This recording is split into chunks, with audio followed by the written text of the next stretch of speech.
covered in long, dark, brown, shaggy fur from head to toe, and described commonly from 5 to 7 feet tall when on 2 legs. The beast is considered to be the definition of the mending of wolf and man. It is said to have strong, well-defined legs with knees that bend like those of dogs, and hands that resemble an uncanny mixture of human and a canine's paw. With the head of a German shepherd and claws to shred its victims, it would be wise to steer clear of the area of Bray Road at night.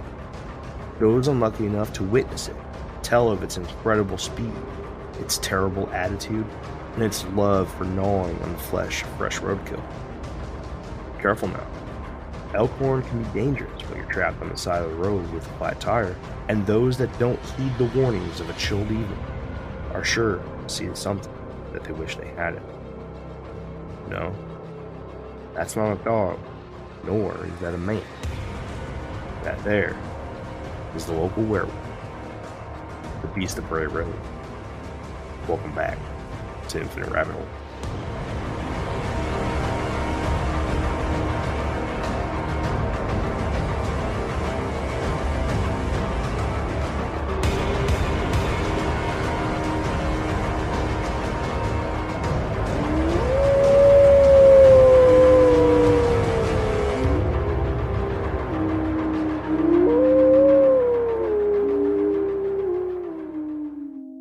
Welcome back to the Infinite Rabbit Hole. I'm your host, Jeremy, and tonight we are going to dive into one of Wisconsin's best urban legends, the Beast of Bray Road. But before we do that, let's go ahead and say hello to the other hosts of the night, Jacob and Kenzar. Let's start with Kenzar. Kenzar, how you doing today? I'm good. I'm just chilling, hanging out. What do you know of the Beast of Bray Road? Not a whole lot, to be completely honest with you. Good, let's move on. Jake, how are you doing today, man? I'm pretty wiped out, but I'm ready to be blown away. And I know pretty much everything about the Beast of Bray Road. Like, I could do this episode, but I'm going to let you do it and laugh at you at your mistakes. That's not true at all. You don't know anything about the Beast of Bray Road, except I know for some what you stuff. watched on Thank YouTube you. in the last 15 minutes. Yeah, which was a lot. I watched all of the interviews in 5 minutes, and I was like, that's it. See, I did the same thing Jake did, but I was more honest about it. I know nothing. Well, that's not more honest. You know most of it as well. We both got this. Sure, we can go with that. Anyways, a little bit of background story on tonight's episode. Today was supposed to be something different.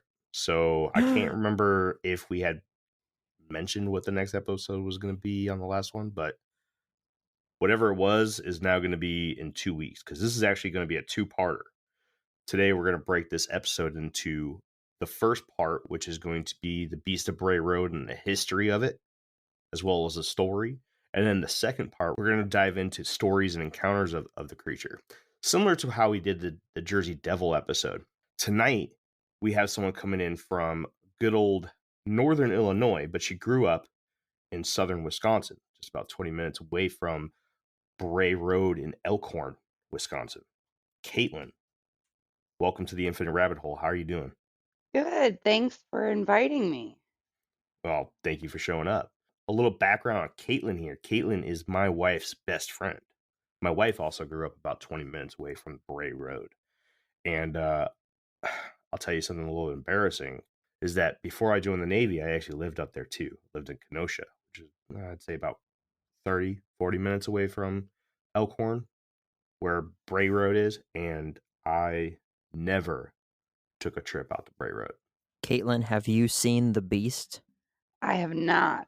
I might make that our summer adventure, me and the kids driving out there, though. It definitely is worth it. It's not too far away. Kids wave at the werewolf. Hey. We watch all sorts of sci-fi stuff in this house, so they'd be into it. Well, that wouldn't necessarily be sci-fi. That would just be there. Well, the hunt, the adventure of finding. Yes, until they see it snapping the head off of a raccoon on the side of the road. And Hey, no one likes raccoons, I'm just saying. She's got a point. They got She creepy little does. hands. They do have creepy little hands. I try to stay away from them. I had one jump at me one time, snarling, and yeah, Sounds freaked a me little out. rabid. So, Caitlin, Haha. what do you, Hey, over there. What are you laughing about? Her pun. She said the raccoon sounded a little rabid. Ha ha ha ha ha ha. I don't get it. I don't get Anyway. it either. Oh, boys. So, Caitlin, what do you know about the Beast of Bray Road? I know very little other than its name. Yes. I know that it's close, and that's about as far as my knowledge goes. So, every once in a while, because I'm also friends with Caitlin, I consider her one of my close friends. I check in, and I'm like, hey, Caitlin, how you doing? She's like, oh, just living my life, stitching things and making things with my Cricut and all. And I was like, hey, you grew up next to the Beast of Bray Road. And she's like, yeah, I don't know what that is. And I was like, well, that's a local creature. She didn't even know she grew up near this thing. Yeah, I just threw you under the bus, Caitlin. Go ahead. I know. I had to look it up. I get to learn a lot, and Yeah. I'm excited. So basically, I brought someone on that lives near the epicenter of the story, but knows nothing about it. So I get to educate a local on their own story. I'm going to love it. Dude, that's cool. Yeah, that is pretty cool. You guys ready to jump in? Hell yeah. Yeah. Ooh, am I allowed to do that? Yeah, Sorry. Absolutely. You're part of Okay. the episode. Talk. Okay. I cuss. I didn't know if I was allowed to cuss. That was a. So we just learned that she does not listen to the show. It's okay. Are you sure? You're talking to the It's 3 okay. people that listen to it right now, so don't worry about it. Speaking of, we just hit 20,000 listens all between the 3 of us. Woo. Yeah. I saw that. Spamming the crap out of it. All right. Let's jump into the beast. You guys ready? Mm-hmm. All right. Yes, sir. The first newspaper article referring to a werewolf-like creature in southeastern Wisconsin's Walworth County was printed during the slow week between Christmas and New Year's Eve of 1991 in a free weekly newspaper called The Week. The area of concern was the cornfields just outside of the city of Elkhorn, and the rumors were running wild throughout the area of a creature resembling a stereotypical werewolf of legend, lore, and pop culture. But even though the free local newspaper's first mention of the beast was in 1991, articles in the archives of the library of other newspapers have mentions of an upright, walking hairy creature as far back as 1936. Elkhorn has a population just a hair over 10,000 and is well known for its beautiful Norman Rockwell-esque town square. The residents are spread out and are known more for the farming lifestyle than the science fiction stories. Just east of the main area in Elkhorn lies the infamous 3 and somewhat mile stretch of pavement known as Bray Road. This road is mostly populated with old farms that have been passed down through families for generations. But there are plenty of areas for both predator and prey to live as well. Dotted between the rustic farmhouses and cornfields along Bray Road, there are stretches of forests, marshlands, and meadows that are said to hide the beast which made the road so famous. So, welcome to Elkhorn, Wisconsin, everybody. Thanks for the invite. Gosh, it's so pretty here. It is, right? Tell us a little bit about Elkhorn, Caitlin. I dropped off my cat at the vet there. Good. How's the vet in Elkhorn? Good. They gave me some good kitty drugs to take home and dose my cat with. Good. Nice. Good. All right. Yes. Yes. This is a great episode. Let's do this. All right. Moving on. Linda Godfrey is well known as the historical keeper for the Beast of Bray Road and has written a handful of books mentioning the topic. One book, simply titled The Beast of Bray Road, is the best compilation of information centered around the creature and its history ever written. In her book, Miss Godfrey talks about how the stories began in the sleepy county of Walworth, Wisconsin. The whole thing began with a woman who worked as a local bus driver who contacted Linda Godfrey with rumors running wild amongst the high schoolers that there was a werewolf-like beast in the area surrounding Bray Road. The woman gave Godfrey the name of a girl who took her route and recommended that she look into the story. After getting the blessing of her editor, Linda set out to talk with the girl She was amazed to find that not only did she know what Godfrey was referring to, but also that she was able to give an impressive list of other names that she can also talk to. Also, to Linda's surprise, the list included the names of a few adults as well. So that's basically the beginning of the whole thing. We're going to get into those stories that Linda Godfrey got into when she was interviewing these young teenage children, basically, and the bus driver a little bit later. We'll get that into that beginning of episode 2. So go ahead and put a tag in there. Put your bookmark in this episode, so you know what the very early stories of episode 2 are referring to. This is it right here. So before we jump into more about the Beast of Bray Road, does anybody have any questions, comments, concerns? So it basically was the bus driver turned investigator. No, so the bus driver was getting worried about all the kids talking about a werewolf-like creature along Bray Road. It wasn't necessarily that she was an investigator, but come to find out that the bus driver also had a sighting of something as well, which we'll go over a little bit later. Linda Godfrey was the one that really shined a light on everything. And it's kind of hazy a little bit as to where the true beginning of the urban legend or this mythological creature along Bray Road actually began. But just for like a sturdy starting point, I started off with Linda Godfrey's investigation of the creature. Okay, and who is she? She was a reporter for the weekly newspaper Okay. from Elkhorn, Wisconsin, which was a free newslet. Okay. It's a weekly newslet, so it wasn't necessarily quite a newspaper, but it was like one of those free ones that you get in your driveway and you throw away. Okay.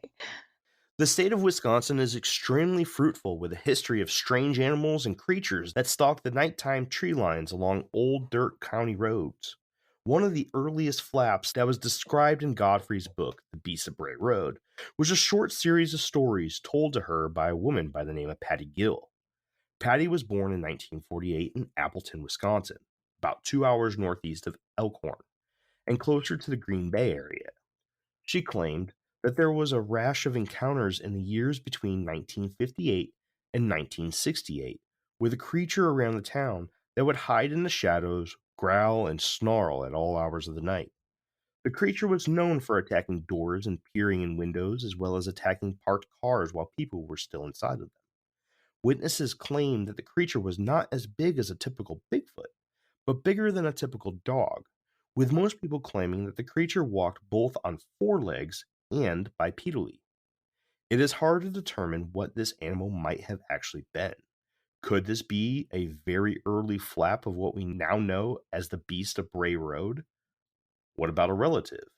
Well, Godfrey also points out the encounter of Richard Moe in 1964 in Wadsworth, Illinois, just about an hour southeast of Elkhorn, which includes an encounter with something with at least a 10-foot arm span and a set of large yellow eyes, nearly 9 inches apart, attached to a large head with a short pointed ears on top.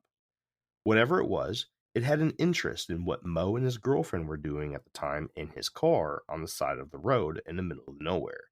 And when the couple spotted the creature's paws around 7 feet apart, a distance that spanned from the front corner of the passenger side windshield to the back left corner of the back window, Moe jumped into the driver's seat and took off, never looking back. So what do you think they were doing, guys? Mackin'. They were trading Pokemon cards. Facts. Yeah. Totally a thing then. Yeah. They were playing with Pogs. Ha, Pogs. Do you remember Pogs? Good old Pogs. That was a very strange description. The smaller than a Bigfoot, but bigger than a normal size or an average size dog. Well, eventually you'll see that there's a lot of different stories about what could be a lot of different creatures around the area. Now, one thing I really got to point out is that the first story I talked about was a good distance away to the northeast of Elkhorn, and the second story was also a good distance away southeast of Elkhorn. Now, the whole area here is just smothered in creature sightings, whether it be a Bigfoot-like creature or a werewolf-like creature. So are they all talking about the same thing? I don't know. It's kind of tough to say. Is it all what the Beast of Bray Road is? I don't know, man. We'll get into that Okay. deeper later, but So I was sitting here thinking about it. I was like, what's the average sized dog? And I was like, probably a lab, right? And I was like, Fred's 170 pounds. He is much bigger than a normal or average sized dog. But no one would look at Fred and be like, it's a beast. Like, they'd be like, dang, that dog's a beast. And I'd be like, yep. And then versus a 800-pound ape. I'm like, wow, what a weird description. It was bigger than a loaf of bread, but definitely not as big as a minivan. I'm like, oh, shoot. I'm like, man, that's a huge distance. That's a huge variation, I guess. Listen, man, do I agree with it? I'm just reporting on it. That's all. Fair enough. What about you, ladies? Anything? No, I think he hit it pretty spot on with the very wide range in size. But I'll admit that was a pretty dumb description. Yeah. Well, they were too busy and the windows were foggy. They couldn't size it right. It was all that pogging. They were pogballing in the back seat, Jake. When did lawn darts come out? They were probably playing with lawn darts inside the car. Absolutely. Yeah. Absolutely. Well, they already had weapons. They were fine. Oh, you know what they were doing? 64. They were probably playing with their light brights.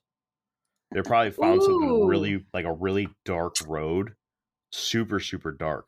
And they're like, you know what would really work good out here? Fucking light brights. And listening to Jailhouse Rock by Elvis on loop. Duh. Yeah. That sounds like an amazing time, though. Yeah. It sounds really good until something that could be as small as a dog or as big as a semi-truck happens to wander by. That's fair. Good one. All right, moving on then. The media began picking up the story first by the Janesville Gazette, about 30 miles west of Elkhorn. From there, the story went out on Associated Press, and within a few weeks, the story was being discussed by newspapers and news stations all across the country. Linda Godfrey began getting phone calls from places like Baltimore, San Francisco, Chicago, and Milwaukee, requesting to interview her for their radio show or TV shows. This was not such a good thing for the residents of the area, as many hunters began to show up and walk around the woods at night near and around Bray Road with loaded guns. These hunters would walk on private crop fields, yards, and even peek inside people's windows at night, trying to catch a glimpse of the true story of the beast.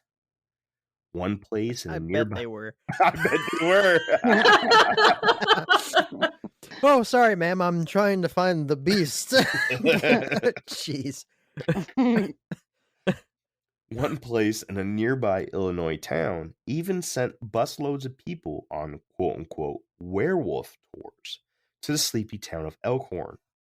The story quickly spread from the news world to the entertainment world rather quickly.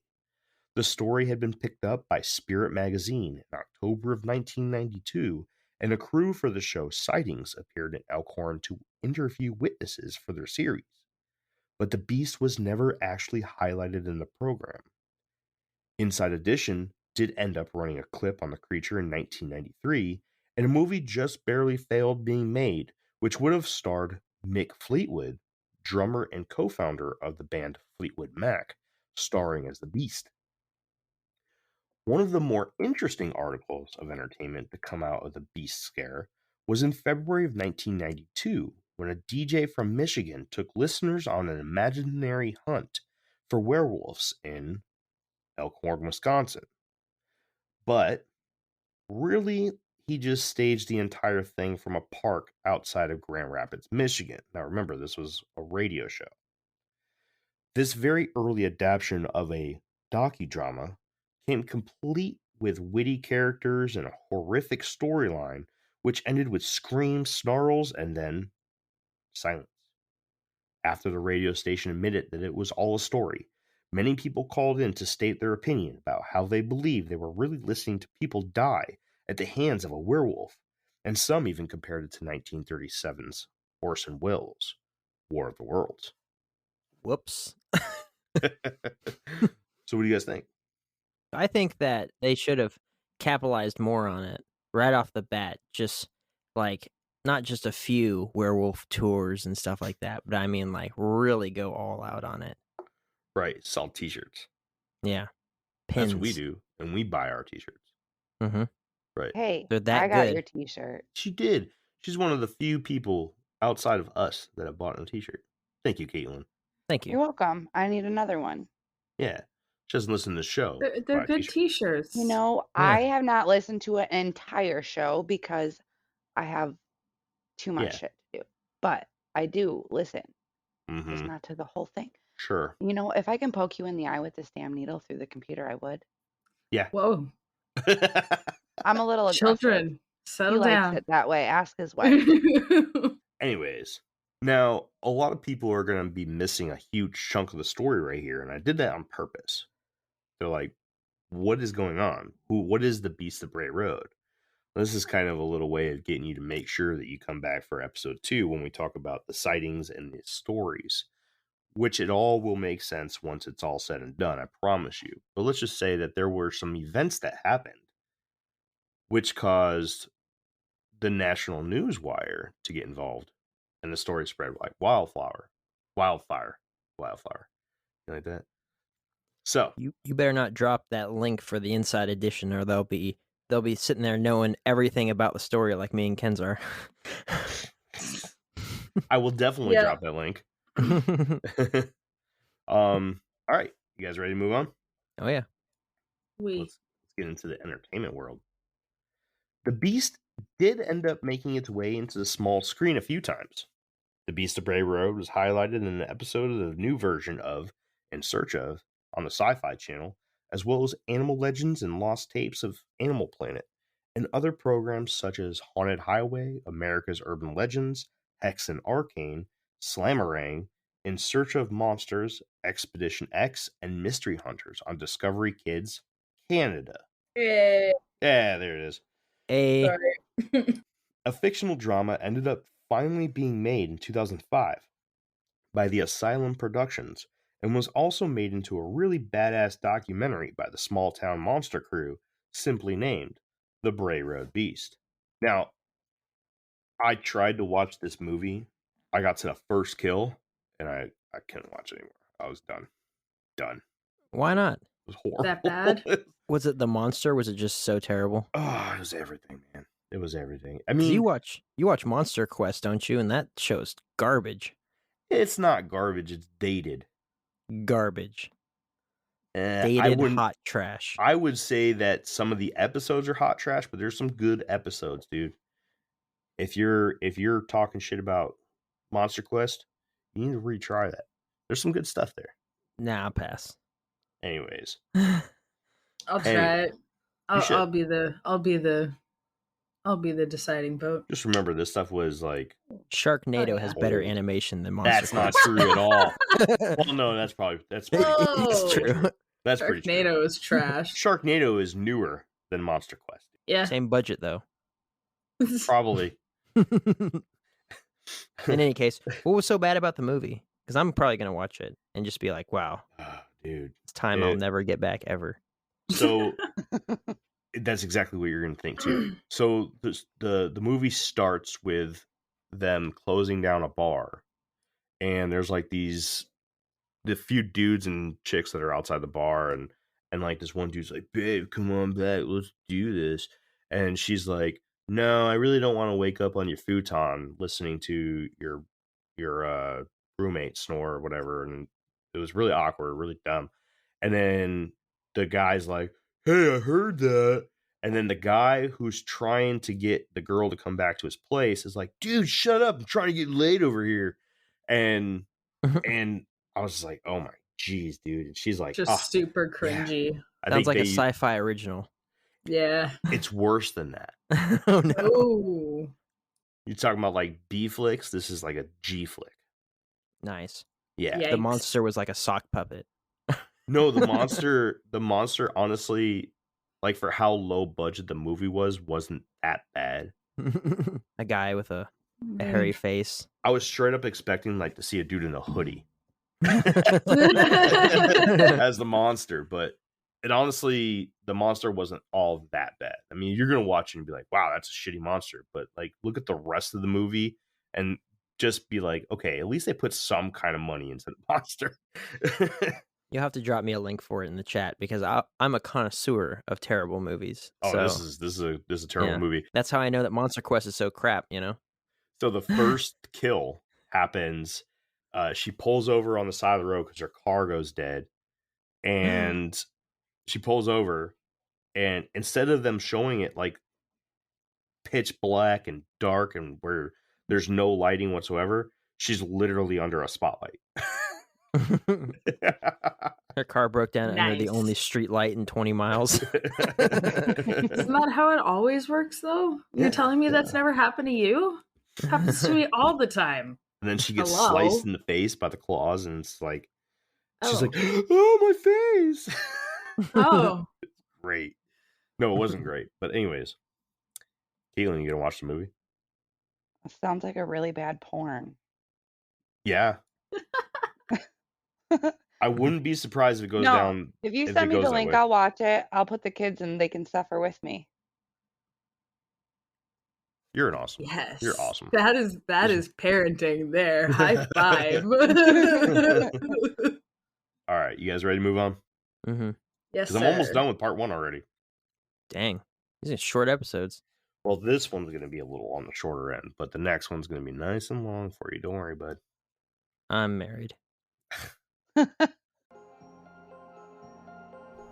Hey, everybody. Bear with us while we take this quick break. So what could it have been, right? A lot of people will have more of an opinion after the next episode, but let's go down some of the options. There are tons of theories about what the Beast of Bray Road could have been. One of the more famous and common answers to this is that the creature is something called a dogman. In particular, a sibling, cousin, or the creature itself known as the Michigan Dogman. A radio DJ by the name of Steve Cook played a song he wrote titled The Legend live on air on April Fools of April 1989. Soon after the song played, he began getting many phone calls, reports of people or someone they knew who had a story about the same creature. This creature became known as the Michigan Dogman. And this is where our coverage will end for the Michigan Dogman for the night. Probably jump into this topic much further down the rabbit hole because we actually already visited once, but we're going to revisit it because we did a terrible job. So don't go looking for that episode. In July of 1964, a man who wished to remain anonymous from Delvin reported witnessing a Bigfoot as he drove home from work between midnight and 1 a.m., just off of Highway 89, just northwest of Elkhorn. He first witnessed the creature in a cornfield on one side of the road as it jumped a fence about 4.5 feet tall and proceeded to run across the road and jump the fence on the other side. He estimates the creature as being 7 to 8 feet tall and weighing north of 400 pounds.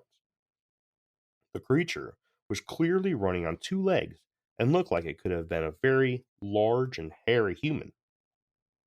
In 1974, a woman from Fort Atkinson called the Department of Natural Resources to state that there was a large ape-like creature walking around in her yard. Upon investigation, there proved to be no sign of the creature, but 2 weeks later, the same woman called again, completely terrified, this time claiming that the creature walked up to her front porch and began shaking her front door. This time, investigators discovered a slash on the side of her house 7 feet above the ground. One of her horses also had suffered a 30-inch gash on its neck, and there were plenty of footprints this time. Now, one thing to remember is that there is an agreed upon theory that there may be many different kinds of Bigfoot here in the US.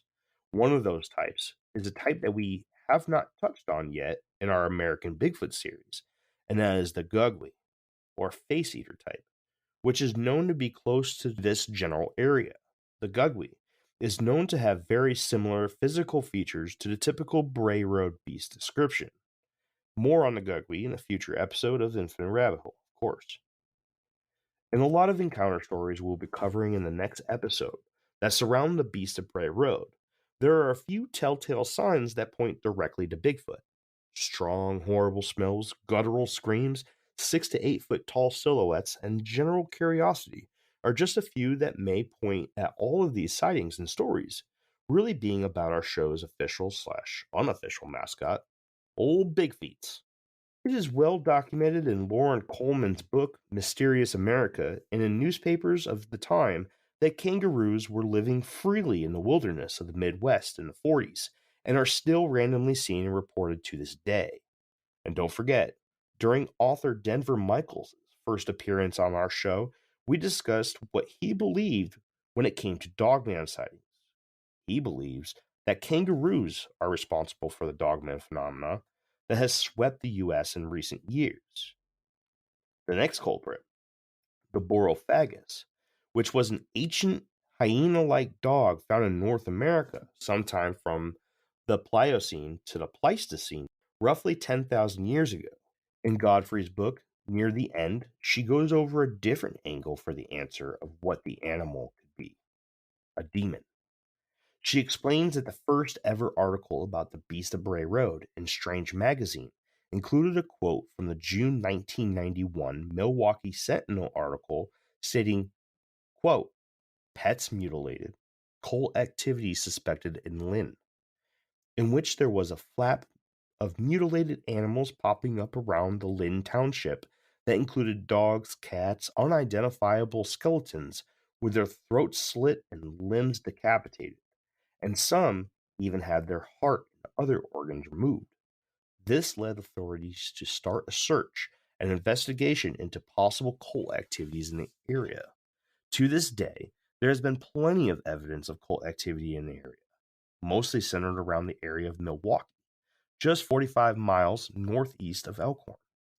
In fact, the entire area has had a number of high-profile cases that include cult activity or satanic worship. In 2011, 2 women attempted to murder a man by stabbing him over 300 times in their Milwaukee apartment, in an act that they later described as a satanic ritual. And in 2014, in Waukesha, 30 miles north of Elkhorn, 2 12-year-old girls almost killed a classmate of theirs in order to appease the character of a famous urban legend known as Slenderman. But no matter what the creature actually is, one thing is for certain: the locals began to believe that there was something to all the sightings that were popping up. And when local police and a few members of the community began carrying silver bullets with them at all times, it became very clear that they believed what the creature was: a werewolf. 300 times? 300 fucking times. Bro, Dude lived. Someone would look like he lived. He lived. He would look like hamburger That's meat after that. amazing. Yeah. Holy. Dude fucking lived. Had to have held back. There's no way. Have you heard of that, Caitlin? No, the Slender Man thing I knew about, but That was national news. Yeah, the Slender Man one was a big case. I remember hearing about that. See, one that's too. international news because she's from Canada. same It's chunk of another land. nation. Knee so funny. slapper. I know you guys don't have a really good description of it other than what I put in the intro. But out of all the things that I kind of brought up there, is there anything that kind of matches the description in your mind? I think it'd be more likely that it's a werewolf than a kangaroo. I don't know. Denver Michaels made a pretty good argument about it. See? A really good argument about it. The height, the way it jumps, the Kangaroos way are the scary. footprints look. I'll send you the video that Denver sent me.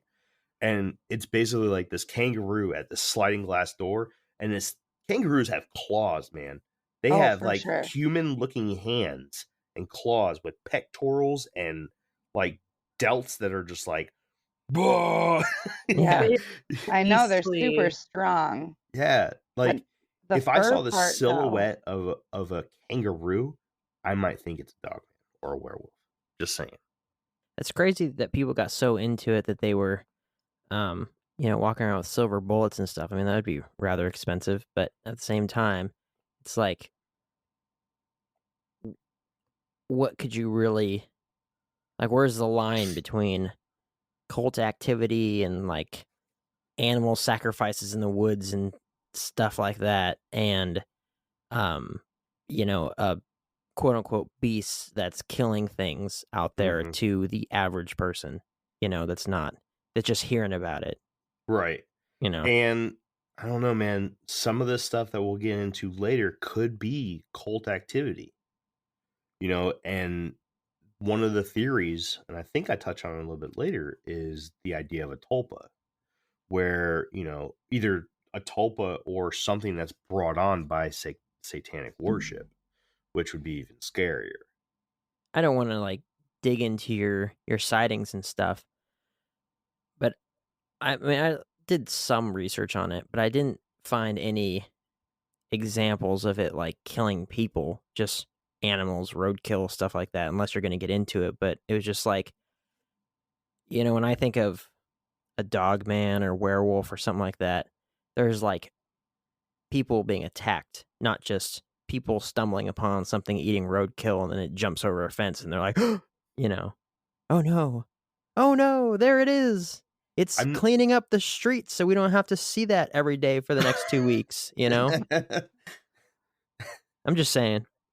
Unless they're mad because it's that perfect time of the year and, a deer gets creamed by a truck and you could just run out there and grab it, and just Yeah. like, because I mean, it's still good meat. People would be like, ew, gross. But I mean, let's be real.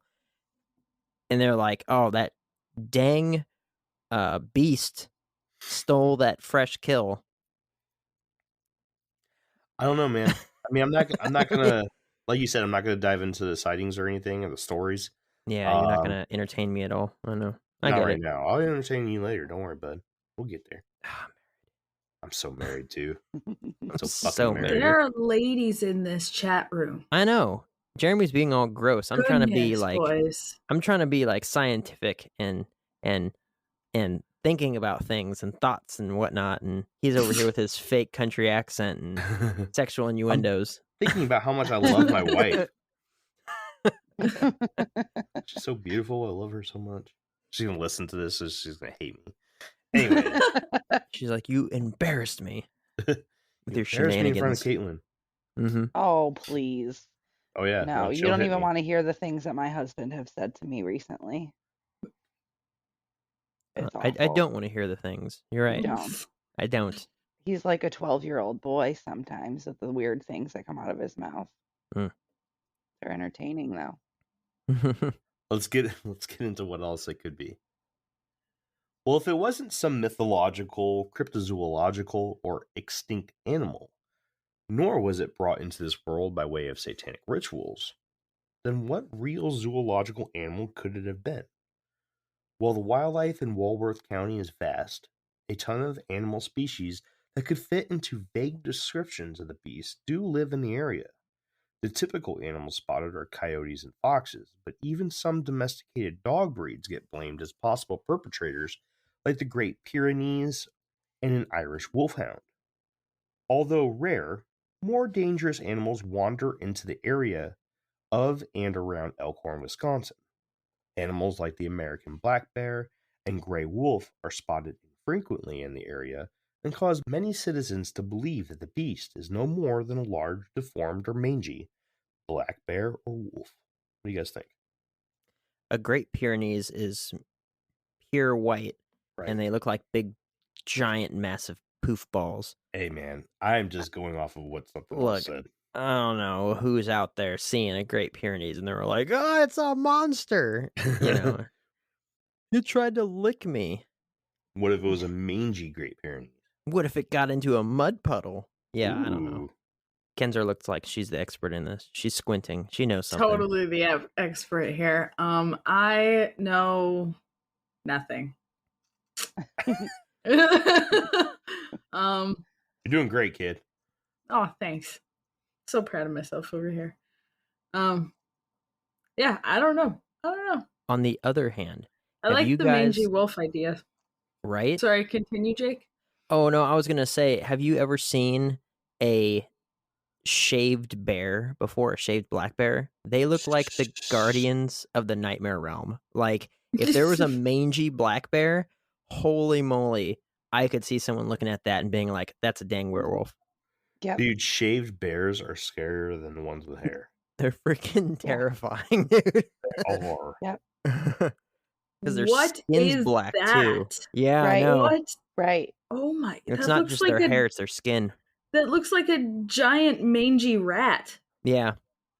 That is terrifying. Right. So Yeah. yeah, if it was like a bear with like mange or something like that, I Yeah. could absolutely see someone seeing that and being like, I have never seen that before in my life, and it's gonna haunt my dreams forever. Yep. I mean, anybody listening to this definitely needs to take the time to Google what a shaved black bear looks like, because It takes 30 seconds. I just did it. yeah, You guys Well- can too. I mean, once you see it, you'll be like, oh man, imagine if this thing, because bears are known to get up on their back legs, right, and Mhm. and even walk a little bit on their hind legs. Man, if a shaved or a mangy black bear got up and on its hind legs, this could be your Beast of Bray Road right here. Now I don't know about the jumping Yeah. over fences and stuff like that. Could just Right. be like some fluff around the story, but certainly bears are, I mean, they're scavengers. They do hunt and stuff too, but that's why you gotta keep your food up high and blah blah blah all this stuff because they'll try to eat it all because they're scavengers. They'll find roadkill, they'll eat it. But yeah, if it was something like that, like even if it was just one in one area and it kept getting sighted, like that would be enough to cause quite a flap. Where Yeah. people are just like, there's a monster out here. Especially if people didn't know what they were looking at. Because I mean, yeah. You guys ever seen this hairless baboon? Dude, No. that's creepy. A hairless baboon. Yes. Go ahead. I'll wait. Oh dang. Oh jeez. Oh my! What that?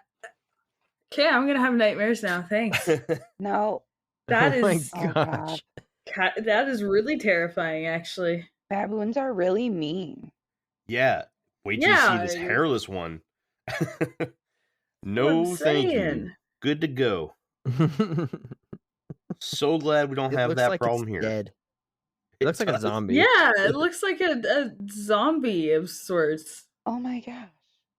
Right? There she goes. She saw it. Gross. Yeah, to say in the least. Well, if you're listening to this, you may have gotten an incomplete episode because you guys don't know any of the stories. But you sure the fuck got entertained by Googling hairless animals. All right, move along. Native American lore. This one's for Jake. He likes this stuff. Yeah, I like this stuff. One other very common answer to what the Beast of Bray Road may be is a Native American creature or spirit, such as a malevolent Wendigo or Skinwalker. Side note, right? Nope. Obviously, the Wendigo Nope. does not fit the description of the beast in more ways than one, but it is a common idea that weekend warrior cryptozoologists and spiritualists toss around, so I included it. But I do not believe that what we're dealing with the Beast of Bray Road to be a Wendigo whatsoever. So please go easy on the hate mail. I just included Yeah, it because are it is included everywhere else. Okay? those There are it like is. two different ends of the spectrum there. Yeah. All right. So before 1900, native tribes were forced out of southern Wisconsin.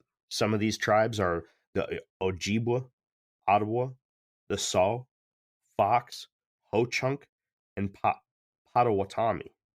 With them, the removal of many burial mounds took place to make room for the new residents, and this is where many people believe that what haunts the woods and the back roads of southern Wisconsin may actually be a spirit once long casted away by native peoples.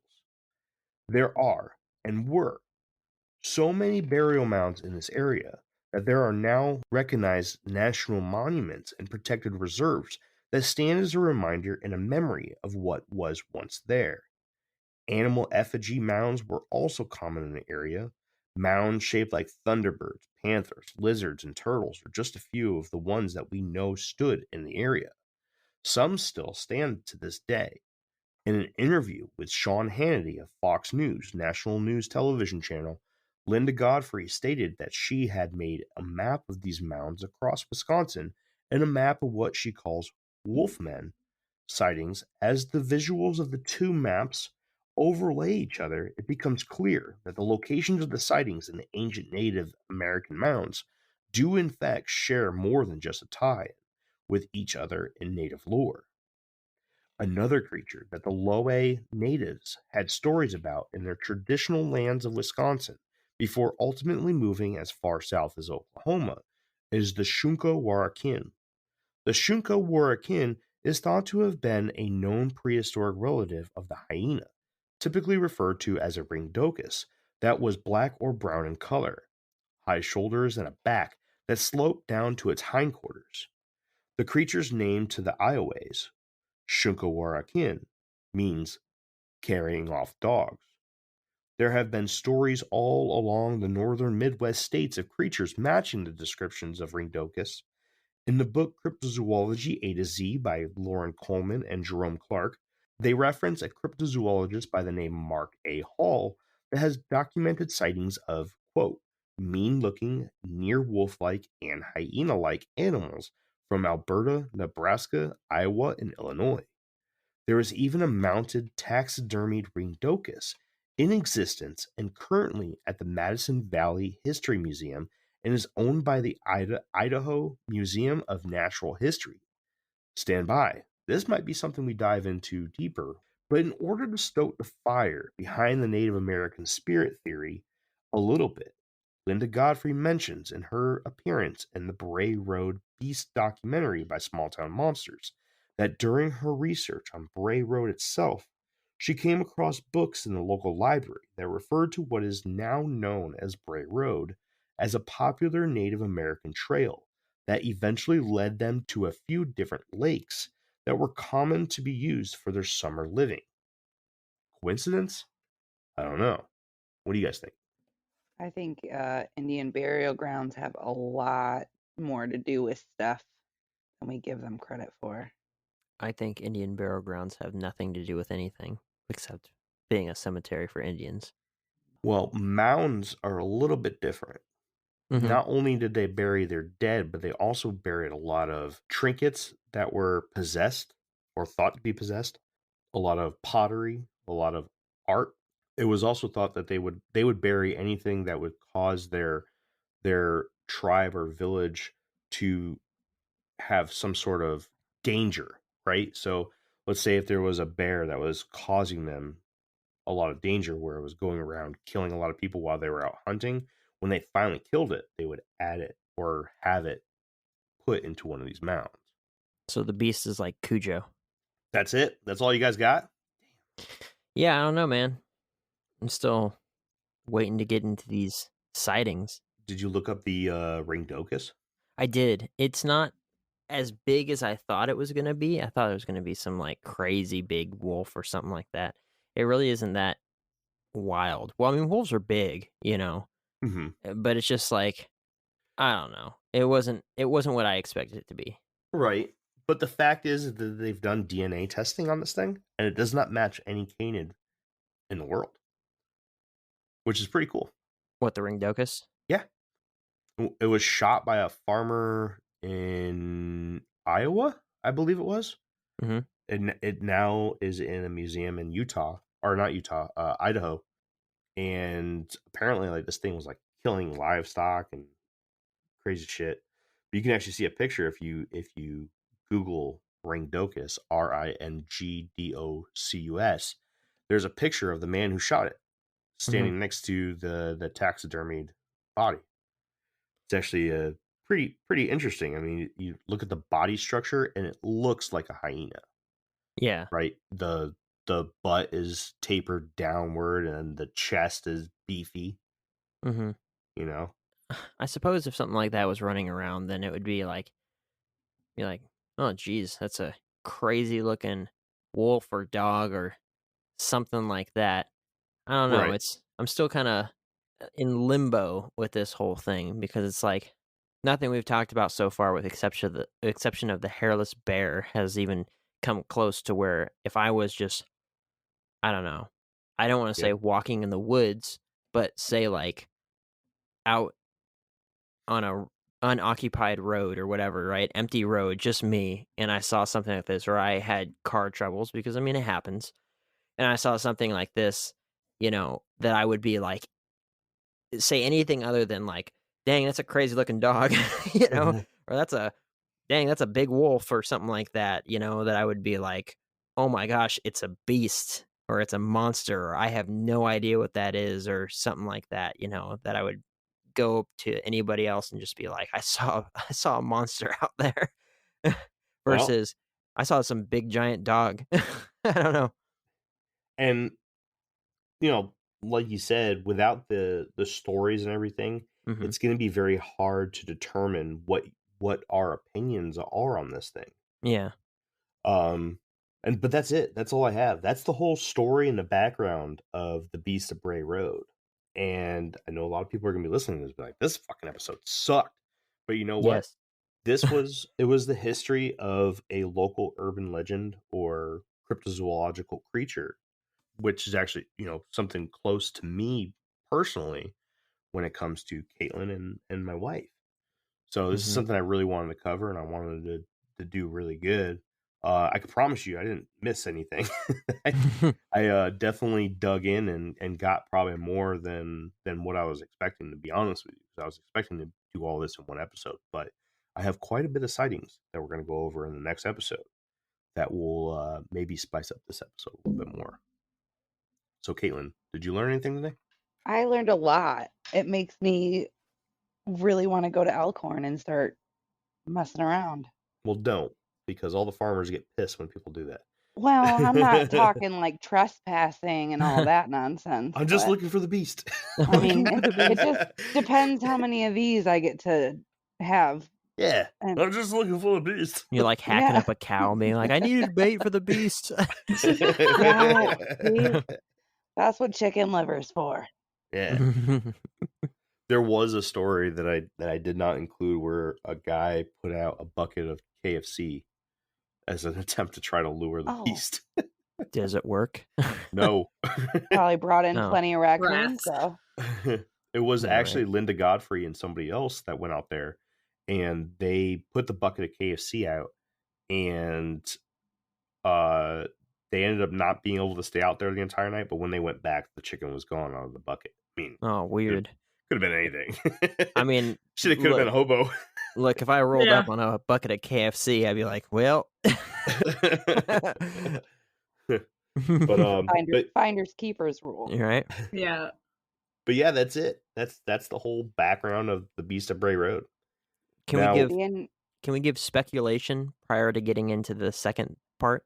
fuck yeah, we can, dude. Go ahead, you start us, and then we'll get into Kenzar So, and Caitlin. my first initial thoughts on it, I think that, since I believe in the possibility that Sasquatch could exist, and I'm very iffy when it comes to werewolves, dogman, that sort of stuff, and I really like the kangaroo idea. I want to say right off the bat that this, to me, sounds like mistaken identity for probably it's going to be some of the sightings, just because you gave that very strange description earlier. I'm gonna assume that that's gonna go into some people that are probably gonna be describing a Sasquatch or juvenile Sasquatch, um, eh, probably describing some other things that certainly could be, big dogs, or I don't know. I've never seen a wolf man. I've never seen a dog man or whatever. Or as the Inside Edition said, a man wolf. I've never seen any of that stuff. But why not? Why couldn't it exist? But yeah, I don't know. I always like to be err on the side of mistaken identity, but I think he did a really good job with the backstory of it. It puts us in a good spot for getting into all the craziness and then we can be like, okay, that makes sense. All right, Caitlin, what's your initial thoughts? What do you think the Beast of Bray Road is? I would like to assume that it's, a bear with some skin issue. Yeah. But realistically, with kind of like what Jake said, with all the sightings and everything all throughout, the whole freaking world of a Bigfoot Sasquatch, there's got to be, not all of them can be this one bear throughout how many years. Mm-hmm. There's got to be something deeper there than that. I got it. I understand. So basically, what you're saying is that there has to be a population there that Right. has been there for a while, Right. Because and it's crossing one over decades and of one mangy time. bear is not going to do that. Right. Got it. What about you, kid? It's kangaroos. Kangaroos. I like It's the kangaroos. Hairless kangaroos. hairless kangaroos. Yeah. Rabid hairless kangaroos. Now I Yeah. gotta Google That this. eat Hold on. Rabid hairless kangaroos that eat roadkill. They've got a lust for blood. It's unquenchable. Heck yeah. Dude, No, it's the kangaroos are kangaroos. freaking I monsters. swear. Dude. It makes sense that there could be a population of kangaroos. They're big, scary, terrifying creatures. If I saw one in the dark that was all beefed up, I'd be shitting my pants. To say the that one least. video that one video that made it big a couple years ago, that dude punching the kangaroo in the face. That's what I was thinking about. That thing was as tall as him. It's crazy. I don't know how tall the guy was, but that thing was as tall as him. And I know they can get, they can stand way up high. That was, wild. Big muscular kangaroos. I like the hairless bear idea too, but I swear it's kangaroos. It's got to be kangaroos. Yeah, I agree.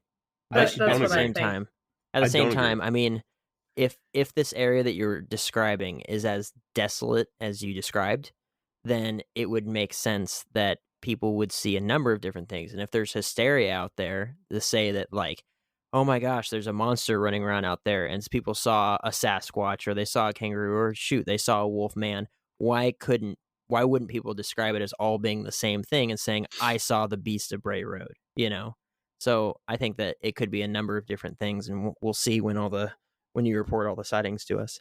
Yeah. What their descriptions are and stuff, I'm sure Caitlin kind of nodded her head a little bit when you were talking about if it's really as desolate. Caitlin, you got anything? It is fucking out there. There's nothing. Good luck finding a gas station off the main road. There's nothing out there. Nice. That's a perfect spot to go hunting for a beast. I mean, and if we want to, we have a place to stay. We can stay with Caitlin and just take over our house. Come on. We got to start doing this stuff, man. We're sitting here like, oh, we'll do it one day. No, my wife has to go and get knee surgery, Yeah, but I can actually convince my wife to go on that trip. Yes, you could. Yes, she'd be like, could. I'll go hang out with Caitlin. It's fine. I know, Jeremy and I are going to be in a tent out in the sticks. Oh, well, Kenzar, I'll be able to join one day. Anytime you want, girl. You let me know. I'll be there. All right. Sounds like a good summer trip. I'm going to put out my thoughts, right? And you don't get to do that. I have the advantage of knowing the stories. But listen up, Jacob. I'm going to spit some facts at you. So I have some information that I was going to save for a much later episode where I do... Which was episode 2? No, this whole topic, right, has really put me down the rabbit hole of the werewolves. And I'm going to take a break from the whole upright walking canines for a while because I'm doing another canine type episode here very soon. But I know it is. I will say that I believe that there is a lot of historical evidence for an upright walking canine in history. And people saw these things. I'm going to call them dogmen. That's my favorite term to go by, right? What is this upright walking canine creature? A lot of people will call them werewolves. I like dogman because that's kind of the term that we use here locally here in the United States. What if the difference between a dogman and a werewolf, right, is that a werewolf shapeshifts from a human to a dog man, right? Mhm. A werewolf. And the A dog man man, wolf. right? And a dog man doesn't shapeshift at all. It just always is what a werewolf turns into. Mhm. What if people were actually spotting these dog men, but because you're dealing with a more primitive thought about things, you look at something that stands on two legs and you're saying there's no way that that's not really a human. And they think the first thing that pops in their head is this has to be a human that turns into this thing. It's a Well, werewolf. plus you have decades of Hollywood behind it, already shaping people's ideas. If they saw something like that, it'd be like, that's a werewolf. I want to fact check something really quick. Okay, good. So the word were, I don't have a language for it. It just has a translation. It does not give me a language. But the word were in some language looks like Old High German. Were means man. So the term werewolf actually means man wolf. You go back to even Egyptian times, right? And what was one of the most famous, most popular hieroglyph that anybody's familiar with seeing, right? It'd be, I think it's Nubis, right? Anubis, yeah. Anubis, which is a jackal. Well, what if that was a dog man, right? And then there's these stories from Greece and some of the very, very early Olympic games where not only it was only humans, but there were also a race of dog people. All I'm saying is that if it turned out that, dude, I'm telling you, Dogman used to be like smoking crack. You're like, no way, dude, this is not a thing. But this whole Beast of Bray Road thing really sent me down the werewolf rabbit hole, and I cannot wait to dive into it more. Jeremy's going to be licking water out of a wolf print during a full moon. Like the next one that comes up, he's gonna be over there sucking it out of the wolf print, like rainwater, and be like, "Soon, I'll get my final form." But I don't know. I think that this could be a dogman. I really do. Fair enough. Says the guy with all the research. Says the guy with all the research. Yeah. So that is it. That is the end of episode 1. The background and story of the Beast of Bray Road from Elkhorn, Wisconsin. Caitlin, thank you for joining us. Thank you for having me. Thank you, Caitlin. Caitlin also has a new Facebook page called Caitlin's Creations, right? Yeah. When we post this episode, I'll go ahead and post a link to that. So if anybody wants to get something by Caitlin, they can reach out to you, right? Can they do that? Awesome. For sure. For sure, right? Look, this had a benefit that she didn't even know was going to happen. I did not. Yeah. Trying not to be red on screen here. But that's it, guys. You guys ready to jump into sightings and stories? I need to take a bathroom break. Good, because we won't do that until next week. Ha All right. Got you. Come on. That's been another episode of the Infinite Rabbit Hole podcast. We'll see you next week when we dive into the Beast of Bray Road, stories and sightings.